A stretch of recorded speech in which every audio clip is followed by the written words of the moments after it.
Glória a Deus, aleluia. Deus abençoe você nessa tarde. Que essa palavra chegue nos seus ouvidos nessa tarde. Chegue até você. E que ela seja uma boa palavra para você nessa tarde. Para desencandear a sua vida. Para desencandear a sua mente.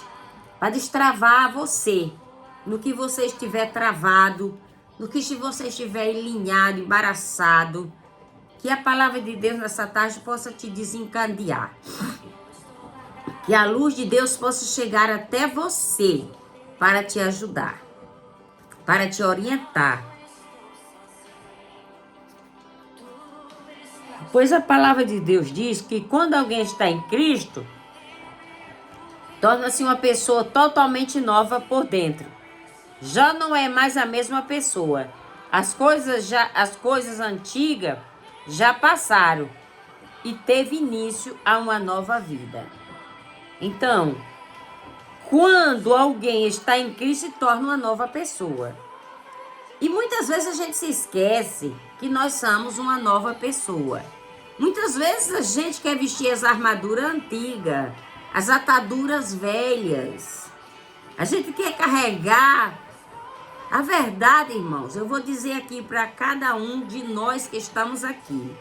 Eu não sei quantos está de acordo com o que eu vou falar. Mas o nosso problema é que nós não continuamos nos apresentando a Deus como uma nova criatura. Como a gente aceitou Jesus, no dia que a gente aceitou Jesus. Que a gente tinha sede de consagração, que a gente tinha sede de paz-vigília, que a gente tinha sede de ouvir aquelas irmãs do cocó orar, ungir, falar em línguas, profetizar. Irmãos, aqui está dizendo, quando alguém está em Cristo, torna-se uma nova pessoa, totalmente nova por dentro. Então, se nós somos uma nova pessoa, totalmente, tudo se torna totalmente novo aqui dentro. As coisas antigas já passaram e teve início a uma nova vida. Eu me lembro que quando eu aceitei Jesus, eu ia para a consagração todos os dias. Todos os dias, menino para a escola e eu caminho da igreja. Ouvia aquelas irmãs orar, ouvia aquelas irmãs louvar, eu não sabia de nada, eu não entendia nada. Mas eu estava lá no meio delas, com a harpa na mão, com a Bíblia na mão. Hoje em dia a Bíblia é o celular, né? Na igreja. Pois é, mas eu estava lá para aprender com aquelas irmãs mais velhas, que já eram veterinárias na área, que conhecia que sabia o que era o Espírito Santo, e sabia quem é que estava com o espírito do engano, que estava possesso, ou que estava possessivo, depressivo, oprimido. Aquelas veterinárias sabia só em botar o olho, começava a louvar, começava a dar glória a Deus, começava a falar em línguas e marchava em rumo àquela pessoa que estava sentada nos bancos e ali botava a mão em cima e mandava aquela entidade embora. Isso é maravilhoso. Isso é maravilhoso. Lá na Ceilândia, da 8 da Ceilândia, tinha uma senhora. Ela já partiu para o Senhor, mas ela era deficiente visual. Mas aquela mulher fazia tudo. Mas na semana tinha um dia que era escuta, eu não me lembro. Mas toda tarde era tarde da benção ali, no fundo da casa dela tinha uma salinha onde ela fazia os cultos. E ali se orava, ali se batia palma, ali se dava glória a Deus, ali se tinha oportunidade. Ai de ovas, nebiandas, nebicantarabasai de ovesnai. Irmão, se eu estou aqui hoje,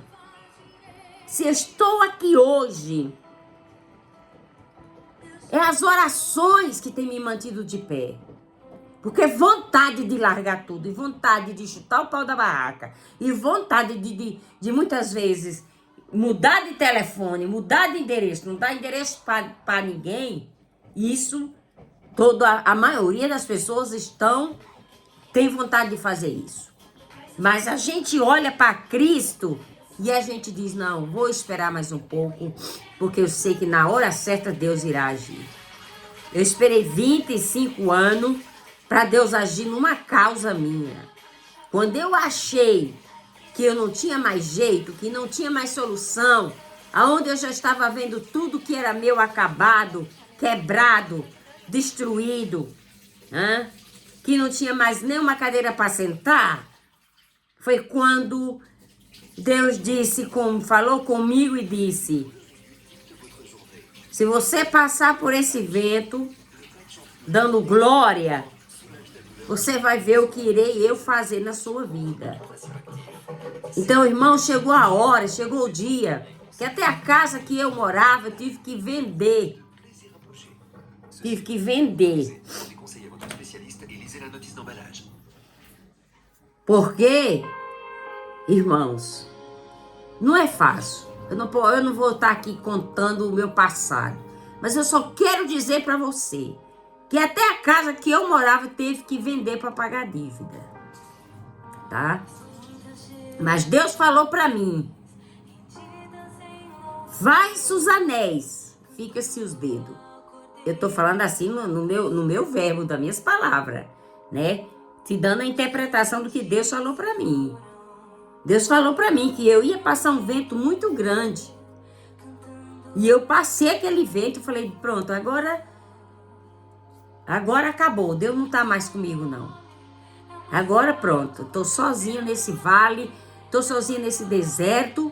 Porque procurasse um crente para orar comigo para ver se você achava, não achava um. Todos estavam ocupados. Todos tinham compromisso. Todos estavam doentes. Todos estavam... Tinha alguma coisa, não podia. Naquele momento que eu precisei, não podiam estar comigo em uma oração, em uma campanha, porque o vale que eu tinha que passar.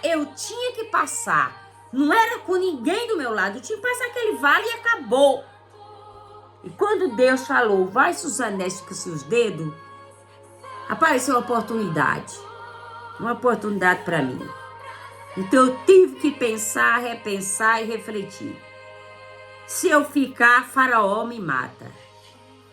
E se eu atravessar o mar, ele não pode atravessar o mar. Então eu decidi atravessar o mar e deixei Faraó para trás. E Faraó assistiu. Por 2 anos, Faraó assistiu.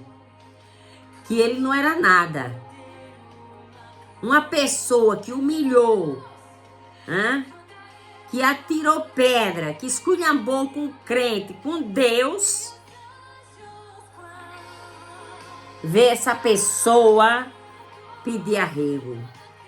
Aí já era tarde. Porque eu disse para mim mesmo.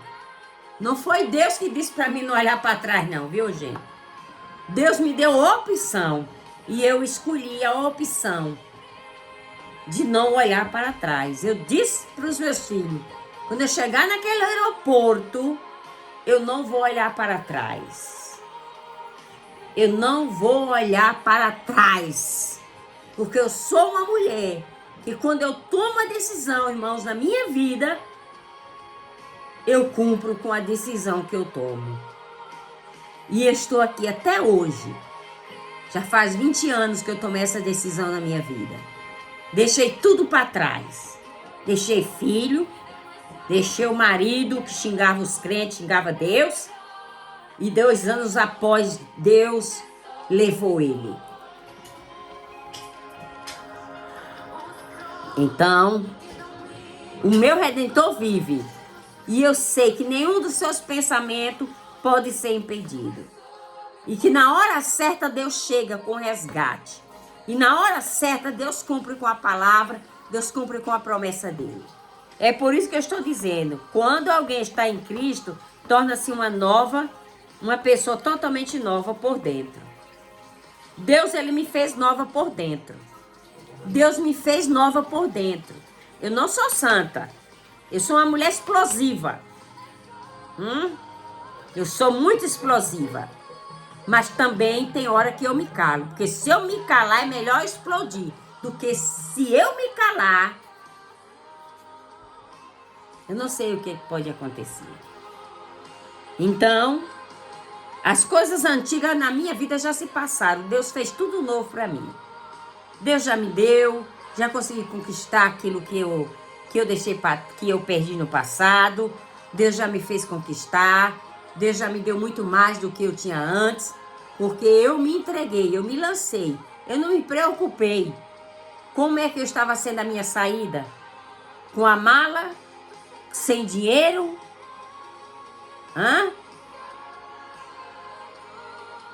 Isso, na total dependência de Deus. Na total dependência de Deus. Sem conhecer nada, só conheci uma pessoa. Aqui só conheci essa pessoa. E eu vim porque Deus me trouxe. E Deus tem me mantido, tem me sustentado, tem me levantado, tem me erguido. Não tem sido fácil. Não é fácil. Você está num país que você não fala, que não fala a sua língua. Mas o meu Deus disse assim: pois Deus disse, haja luz na escuridão. Haja luz, Libânia, na tua escuridão. Haja luz na sua vida aí. Fale seu nome e diga, haja luz na minha vida. 2 Coríntios 4:6. Pois Deus que disse, haja luz na escuridão, Libânia, nos fez compreender que o brilho da sua glória, que se vê no rosto de Jesus Cristo, entretanto, este tesouro precioso está encerrado no vaso de barro, isto é, no corpo fraco. Todo mundo pode ver que o poder glorioso que está dentro provém de Deus e não de nós. Então, esse poder que está dentro de um vaso cerrado está aqui, está aí, nesse corpo, nesse vaso fraco, frágil, que muitas vezes olha para o céu, olha para as nuvens, olha para o seu redor, olha para a extremidade dos problemas que surgem. E você fala com Deus, e você questiona com Deus, e você quer saber tudo de Deus. Então a palavra está dizendo que Deus disse, haja luz na escuridão. Então houve luz na minha escuridão. Houve luz na minha escuridão. Por quê, irmãos? Por que eu vou falar disso aqui hoje? Porque eu orava, eu jejuava, eu pregava, eu profetizava, eu louvava, mas a minha casa tinha uma escuridão. A minha casa, eu sentia a opressão dentro da casa. Tinha dia que eu estava sozinha, mas parecia que tinha gente. Eu sentia o gelo, as pernas frias, porque era a opressão. Era a maldade do adversário que trabalhava contra a minha vida constantemente. Porque na minha casa, a única pessoa que servia a Deus era eu. Ninguém, irmãos.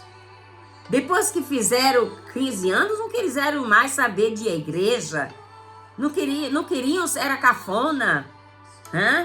Era coisa para velho. Servir a Deus era coisa para velho. O jovem não quer saber de ir à igreja, sentar no banco para louvar a Deus, porque é coisa para velho. Mas está no mundo fazendo o que o inimigo gosta, não é feio. Não é não? As pessoas hoje não querem saber mais de ir à igreja. Porque elas preferem uma balada, o jovem prefere uma balada, o jovem prefere estar numa rodinha, o jovem prefere estar fazendo coisas horrendas, coisas horrorosas. mutilando seus corpos, andando com gente errada, com pessoas erradas. Pessoas que levam você para mau caminho, que levam você a fazer coisas que você não aprendeu dentro da sua casa. Você aprende com o outro que está do seu lado. Que nada, só um copinho não faz mal. A palavra do Senhor disse que nunca devemos esquecer, amados irmãos, aquilo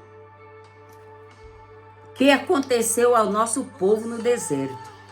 Há muito tempo, Deus os guiou enviando uma nuvem que se movia à frente deles. Assim eles os levou em segurança através do mar, Isso poderia ser chamado seu batismo, batizado tanto no mar como na nuvem. Como seguidores de Moisés, representado a sua submissão a ele como seu líder. Por um milagre, todos comeram da mesma comida espiritual e beberam da mesma bebida espiritual, pois eles beberam da rocha espiritual que os acompanhava. Cristo estava lá com eles, como uma rocha espiritual. Entretanto, depois de tudo isso, que não se agradou da maioria deles, por isso seus corpos foram espalhados pelo deserto. Então, as pessoas que viram o que Deus fez, que eram seguidores de Moisés, em Cristo Jesus, que Cristo era a rocha, Cristo estava lá com eles. Eles comeram do maná espiritual, eles beberam da rocha espiritual. E no fim, eles se dividiram, né?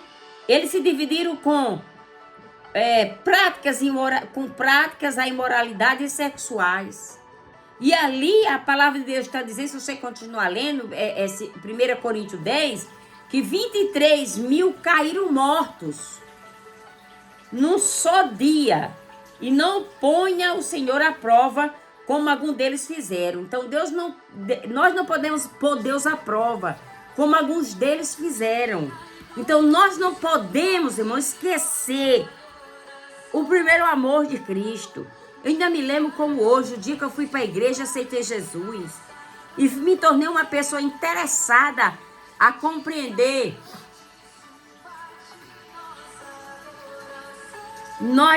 Eu aprendi a querer aprender. E eu ir buscar em Deus, na fonte em Cristo, a solução dos meus problemas em Cristo, tá? A solução dos nossos problemas não tá no homem, não tá na pessoa. A solução para os nossos problemas está em Cristo. Então eu tomei uma decisão de seguir a Cristo, dele ser meu orientador, dele ser minha bússola, dele ser o meu pão espiritual, dele ser algo na minha vida que me leva e que me ensina e que me mostra, que me encaminha com quem eu devo caminhar, com quem eu devo falar, o que eu devo pronunciar. Eu sei, eu reconheço que eu sou uma pessoa explosiva, mas também sou uma pessoa que reconheço na mesma hora quando eu erro, quando eu falo, quando eu me expresso com palavras duras. Eu vou ao pé da cruz e eu digo, Deus, tu sabe qual foi a causa que me levou a me expressar tão violentamente de tal maneira. Tenha misericórdia, Deus, da tua filha, tenha misericórdia, Deus, de mim, porque se não for o Senhor em minha ajuda, em meu auxílio, em meu socorro, eu vou padecer. E ali, levo a Deus a minha oração, o meu coração, a minha mente, e reconheço que eu sou pó e cinza, e reconheço que eu estou na dependência de Cristo, e eu reconheço que eu não mereço nada, além da misericórdia de Deus e da graça de Deus que me dá força para que eu possa continuar. Que Deus abençoe você nessa tarde. Saiba que Deus mandou a luz para iluminar nossas trevas. Então, quando Deus mandou a luz dele na minha vida, Deus mandou a luz dele na minha escuridão, porque talvez eu não estivesse enxergando a saída do problema que eu estava enfrentando. Eu só queria que Deus transformasse a vida de fulano. Eu só queria que Deus libertasse fulano. Eu queria que Deus fizesse fulano ir para a igreja. Eu queria que Deus fizesse com que ele fosse um membro, que ele se tornasse um diácono, um pastor. Essa era a minha visão. Mas a visão de Deus, a visão de Cristo, a visão do Espírito Santo em relação à minha vida era outra. Era outra. Porque muitas mulheres estão obcecadas, querer ver a transformação de A, de B, de C, de D, mas ela não está tendo luz para ver a transformação que Deus vai fazer na vida dela, através dela, o que vai acontecer. Então foi aí que Deus trouxe a luz dele na minha vida e fez enxergar o caminho, a trajetória que eu teria que ser, que eu teria que fazer. E durante esses 20 anos, tem sido uma trajetória totalmente diferente, uma trajetória que foi Deus que escolheu para mim, mapeou para mim e me botou onde me colocou, onde eu estou hoje. Eu agradeço a Deus imensamente, além de pessoas não entenderem, não compreenderem, nunca vai entender mesmo, nem vai compreender mesmo, porque Deus não desampara ninguém. Deus sabe, conhece o meu coração. O meu coração, irmãos, é de Cristo, tá? Às vezes eu posso exagerar, mas eu reconheço os meus erros, os meus limites, e eu digo, estou aqui, Jesus, me ajude. Me ajuda, Senhor. Venha, Senhor. Me ajuda. Convido Ele todos os dias a fazer o trajeto comigo, para o meu trabalho, me dá graça para fazer o que eu faço e receber meu salário e poder ajudar alguém, poder abençoar as pessoas com quem Deus me dá a direção de fazer. Deus abençoe você grandemente, não desista. Peça a Deus para iluminar a sua vida, iluminar seus caminhos, iluminar suas trevas e Deus revelar para você que caminho você deve, que trajeto você deve fazer, tá bom? Eu tenho certeza que você não vai se arrepender. A gente tem mania de olhar e dizer, mas se eu for, o que é que eu vou fazer? O que é que vai acontecer? Não vai acontecer nada. Você não tem dom da vida, você não tem dom de nada, você só tem que deixar Deus usar você, tá? Porque nós não transformamos ninguém, quem transforma é a palavra de Deus. Então eu deixei a palavra de Deus me guiar e me transformar para mim poder, para Deus me tirar daquele círculo, para Deus me tirar daquela situação. Eu teria que tomar uma decisão na minha vida. E eu tomei. E não me arrependi até hoje. Se eu tivesse feito isso antes, muito antes, eu não teria sofrido a metade do que eu sofri. Deus abençoe. Um beijo para você.